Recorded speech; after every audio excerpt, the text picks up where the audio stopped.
当你穿着单板漫山摔跤疼到站不起来的时候，是否会后悔当年自己没有选择更容易上手、更自然的双板呢？当你滑了2年双板，面对黑道还是双腿发软的时候，是否会羡慕那些同一时间开始单板滑手、已经开始漫山探索了呢？又或者马上就要开始第一次滑雪旅程的你，激动的前一天晚上躺在床上睡不着觉的时候，是否也会在想，第二天的自己到底是要成为一个漫山探索、自由品滑、放荡不羁的单板大神，还是要成为一个经典优雅、永不过时的双板选手呢？Hello， 大家好，我是瑞士滑雪教练 KK， 我同时拥有着英国 Basic 双板滑雪教练和 Cassie 加拿大单板滑雪教练的认证。那我接下来就要用过去10多年的滑行和教学经验，用以下8个维度带你详细的对比一下单板和双板的特性吧。无论你是刚刚接触滑雪还在纠结的小白，还是已经滑了一段时间正在思考要不要探索不同可能性的爱好者，甚至是在一个领域已经炉火纯青，想要重新体会学习乐趣的大神，我相信这期视频都一定会对你有非常多的帮助。那么废话不多说，我们现在就开始吧。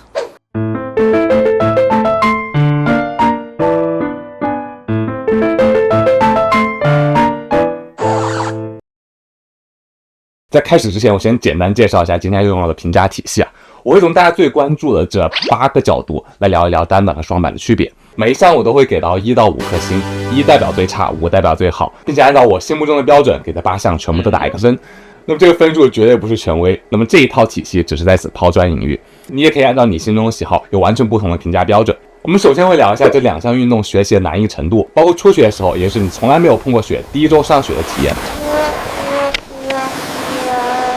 以及进阶过程，也就是持续滑行2周到8周的时候体验如何。我这里没有包含8周之后的学习体验啊，因为到那个时候单板和双板已经没有任何区别了。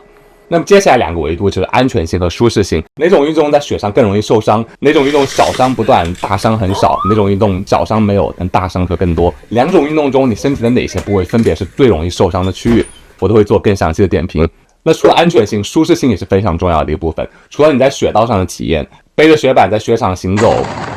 或者中午去餐馆吃饭的时候，装备的舒适度都会对你有非常多的影响。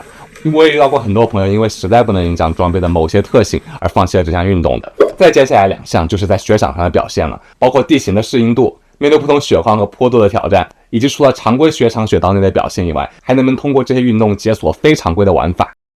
最后2项分别是装备的选择和成本，和这一项运动的文化和氛围。你不要小看这一点，单双板的圈子有非常不同的文化，选择更适合你的内容呢，会给你带来更多的快乐。最后还会有附加的一点，专门针对那些想双休的小伙伴们，在这2项运动中遇到的不同的身体部位、能力以及挑战，我也会提供一点点自己的小心得。好，那么就从第1项开始吧。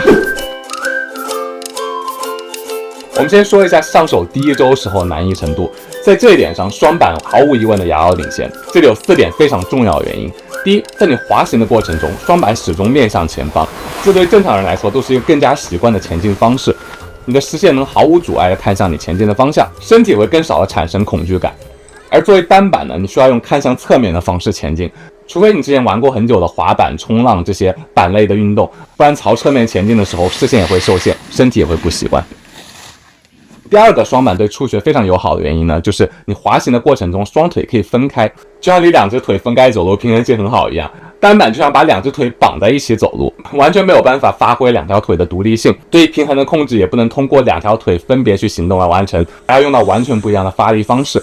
而且在这个基础之上，双板不仅有2只分开的腿，还有2个手杖可以使用，你完全可以让自己同时有4个点接触在雪面，在初学的时候更加容易掌握平衡。那么最后我们刚刚说到了发力的方式，双板对大腿的要求会稍微高一点，而单板对核心的要求会稍微高一点。所以如果你平常不是非常有意识的健身或者玩类似的运动的话，我们的身体的肌肉群也更容易适合双板这项运动，而不像单板花了很久才会发现如何激活身体其他的肌肉群。那么综上4点，在初学过程中双板就完胜单板。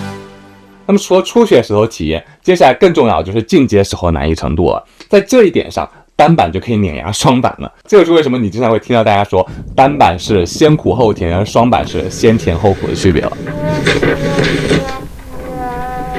这是为什么呢？因为当你已经掌握了这2种滑行方式的基本动作之后，单板在进阶过程中你只需要牢牢的死磕1对板刃，而双板呢，2只脚有2对板刃，你需要分开去考虑，在练习过程中的难度就比单板增加了1倍。还有一个非常重要一点，就是在面对陡坡和一些比较困难的地形的时候，单板只要学好了推坡，什么坡都可以下。我甚至见过很多第一天学好推坡的学员就敢拿着板子从黑道上一路推下来了。这种体验好不好先不说，但对你在进阶过程中的信心是一个非常大的帮助，它也会反过来极大程度增加你在进阶过程中的速度。那么最后一个原因呢，也就是单板在进阶的过程中比双板也要更有趣一些。在很早的时候你就可以开始练习平滑呀、刻滑呀这些更有意思的滑法，而不像双板你需要死磕基本功，不停的滑小弯，到很久之后才能再进阶到更加高深的技巧。所以从进阶的难易程度来说，单板又扳回一分。那么单双板的对比呢，永远离不开的话题就是他们的安全性。你知道单板滑手最常挂在嘴边的一句话是什么吗？下金广告是双板惹的祸，单反中双板也是双安全责。但我觉得这句话是完全没有道理的。在安全性上来说，我只能说他们五五开了。用一句话来总结他们两个的特性，就是单板是磕磕碰碰小伤不断，终是皮肉之苦，而双板则是驰骋不断，大伤忽至，动则伤筋断骨。滑单板真的更容易小伤不断，从初学的时候不是往前摔往后摔，摔到尾椎骨骨裂，摔到括约肌失去控制，这些都是再常见不过的案例了。单板在滑行过程中因为视线有盲区，也更容易的和别人踩成相撞。但在这些无数的小伤过程中，因为你的双脚始终固定在一块板上，所以很少会扭伤膝盖，伤到一些关键的韧带。再加上你的速度会稍微慢一点，我遇到骨折也会相对少一点。当然了，过早的去公园飞跳台的除外。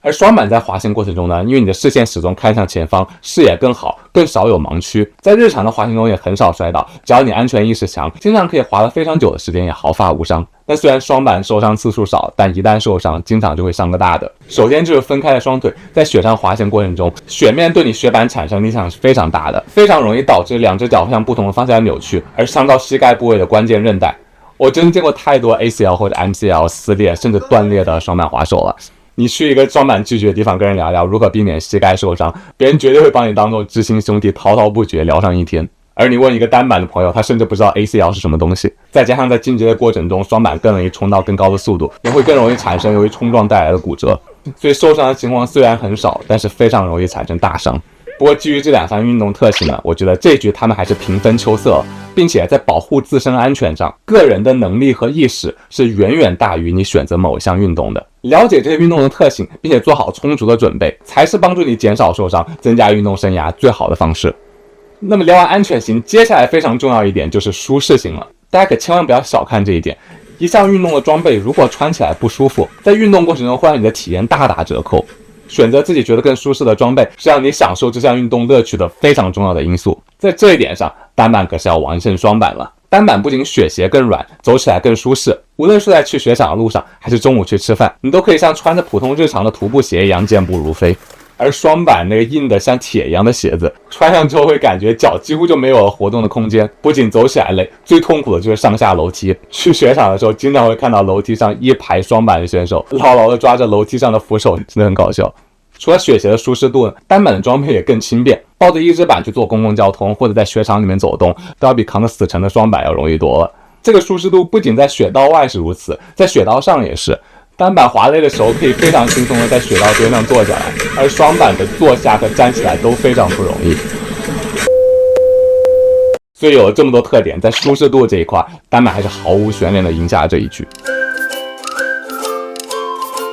雪道上最特殊的4种地形，平缓的地面，甚至轻微的上坡，狭窄的连接道，以及摩擦力较小的冰面，前3种对双板来说都完全不是挑战，而对单板来说呢，很多时候就只能拖板走了。不仅在上坡的时候没有额外的动力，在缓坡的时候极端容易卡刃，在冰面上2条刃也比1个刃更好控制，这让单板在雪道上的适应度远小于双板。可能唯一能稍稍扳回一点颜面的就是遇到粉雪了，一块面积较大的单板更容易浮在雪面上，而双板则需要更多的练习才能掌握好粉雪的滑行方式。但哪怕如此，在整体的通用性上，双板还是略胜一筹的。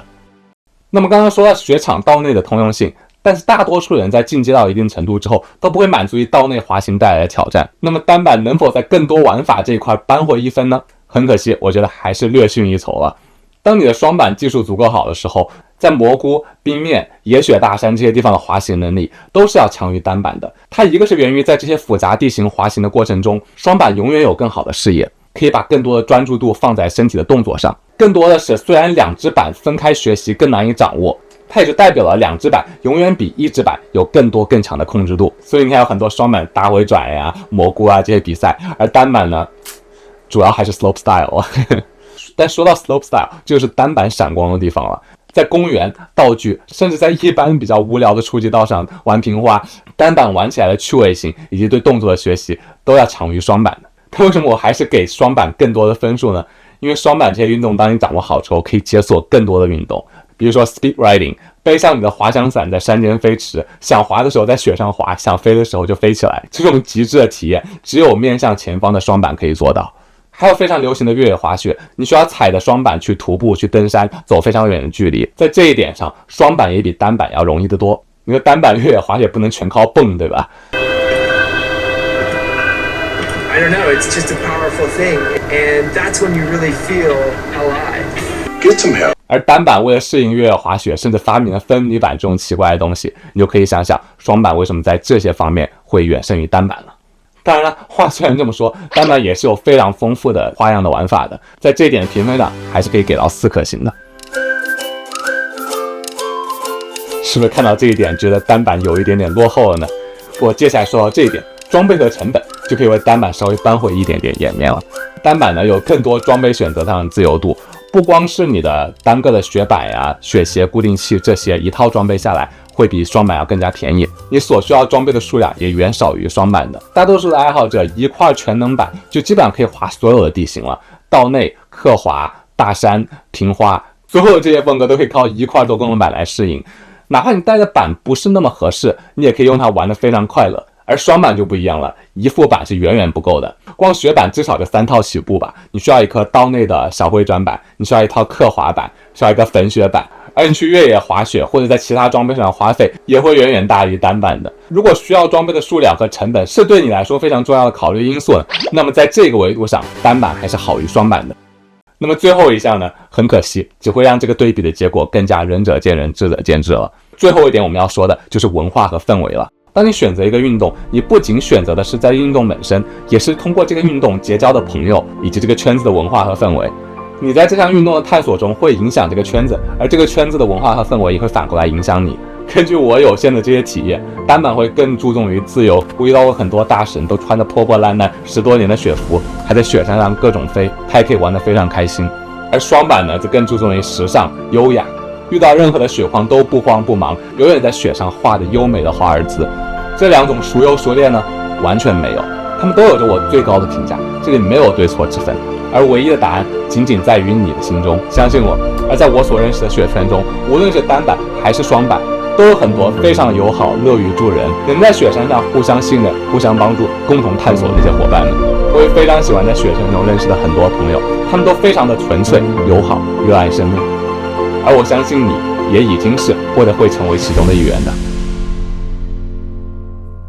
好，这是我对单双板这个运动所有的看法了。这些所有都是我个人的体验，有非常强的主观性。如果你不同意我的看法，那很显然你肯定是对的。但如果你能听我逼逼到这个地方，相信其中很多内容也会对你有一些帮助。在这些视频的最后呢，我就要给想要双修的小伙伴们一点点小的建议。如果你觉得这些内容对你有帮助，希望你可以点赞、收藏、订阅，因为这是对我最大的鼓励。作为回报，我也会向你保证，我会继续的带来更多优质的滑雪内容。双修是非常值的，为什么呢？它能让你体会到非常多重新学习的乐趣，甚至会对你主修那一项运动也有非常多的帮助。双修的难度远低于你的想象。滑雪最难一点就是掌握雪板的板面以及两侧的刃和雪面之间相互运动的各种不同的模式和反馈。而在考虑双修的你，已经对此有非常好的掌握。两种运动在发力方式上有非常大的不同。单板换刃过程中由腹肌带动的折叠利刃，和在双板换刃过程中柴后肌发力更多的反攻，这两点在发力方式上有非常多的不一样。也是大多数双修的小伙伴们